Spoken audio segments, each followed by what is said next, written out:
avec Laurent Barra. Bonjour Laurent. Et bonjour à toutes, bonjour à tous. Alors Laurent, le PSG, le Paris Saint-Germain a remporté, ah là là, on en a beaucoup parlé, sa première Ligue des Champions. C'est pas trop dur pour vous, le sudiste, supporter de l'OM? Alors avant de commencer, je voudrais faire une annonce. J'ai décidé de faire mon coming out aujourd'hui sur Radio J. Voilà, ça y est, je suis supporter du Paris Saint-Germain. Voilà. Oui, je suis parisien. Alors vraiment, j'ai une annonce à passer de la part d'amis marseillais. Voilà, vend ou donne maillot de l'Inter de Milan, très peu servi, excellent état, à part quelques traces de larmes bleues et blanches sur le col, mais ça part au lavage. Allez, pour plus de renseignements, contactez la régie de Radio J. Et oui, 32 ans après avoir été à jamais les premiers, les Marseillais sont donc aujourd'hui à jamais déprimés. Certains sur les réseaux sociaux, je ne sais pas si vous avez entendu ça, certains sur les réseaux sociaux ont même émis l'hypothèse que le match aurait été truqué. C'est pas une blague, c'est vrai. Et ça, à Marseille, tu vois, on a le pif pour détecter la triche. On n'aime pas ça, on ne triche pas au football. Depuis samedi soir, la bonne mère est sous Prozac. Voilà. Comme Mbappé, lui aussi il a eu le pif. D'ailleurs, oui, je quitte le Paris Saint-Germain pour remporter la Ligue des Champions. Bien joué, Kiki, bien joué. Il n'a pas le moral, Kiki, tout comme les commerçants du 8e arrondissement de Paris. Mais quelle idée ils ont eu, eux aussi, de mettre dans leur vitrine « Tout doit disparaître ». Non, mais c'est scandaleux, Laurent. Il y a encore eu des pillages après la rencontre. Le gouvernement est complètement impuissant. Et oui. Et comme à chaque événement festif en France, c'était le Black Friday sur les Champs-Élysées. Et il y avait des affaires à faire. Des baskets, des joggings, des parfums. La statue d'Emmanuel Macron volée au musée Grévin. C'est pas une blague, par des militants de Greenpeace. Alors, comment tu fais pour voler une statue sans te faire remarquer par les agents de sécurité? C'est quand même fou ça. À la rigueur, les statues de Sarkozy, d'Éric Ciotti, c'est plus discret. Tu les mets dans la poche, ni vu ni connu, pas d'embrouille. Mais là, Macron, en plus avec la grosse tête qu'il a depuis 2017, comment un grand bravo aux agents de sécurité du musée Grévin. Je crois que le champion mon frère, c'était pour eux d'ailleurs.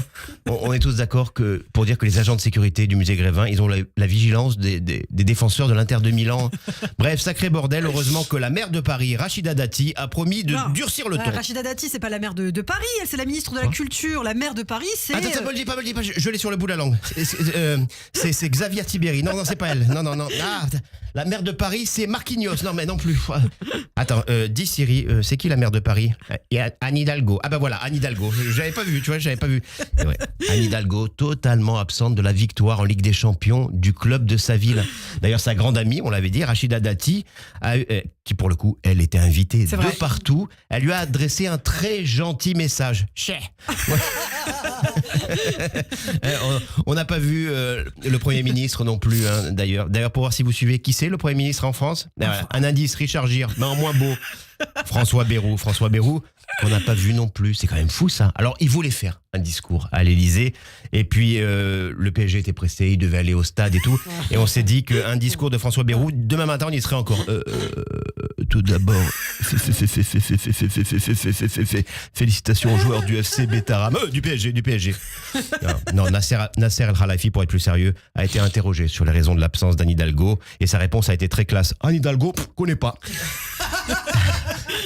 L'absence d'Anne Hidalgo a beaucoup choqué, mais son esprit, son œuvre était encore là, plus que d'habitude. Paris ressemblait à un chantier. Le périphérique était devenu piéton avec des jeunes qui couraient dessus, des CRS qui leur couraient après. Allez Paris, après pas de regret. Au niveau football, ça l'aurait perturbé, vraiment, Anne Hidalgo, de voir le ballon circuler aussi vite, un jeu aussi fluide, sans lenteur. Elle, la reine de l'embouteillage du sens unique, elle n'aurait pas supporté.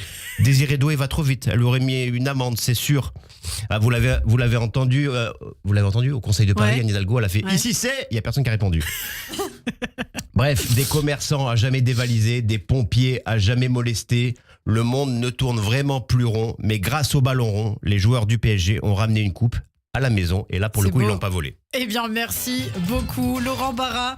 Merci pour cette chronique, on sentait que ça vous tenait à cœur en tout cas. Et ça me coûte beaucoup de parler du PSG. Merci beaucoup Laurent, je vous dis à très bientôt. Allez, à bientôt. Et tout de suite les invités de Christophe Barbier, Charlotte Belaïch, Olivier Perroux, auteur du livre La Meute, enquête sur la France insoumise de Jean-Luc Mélenchon.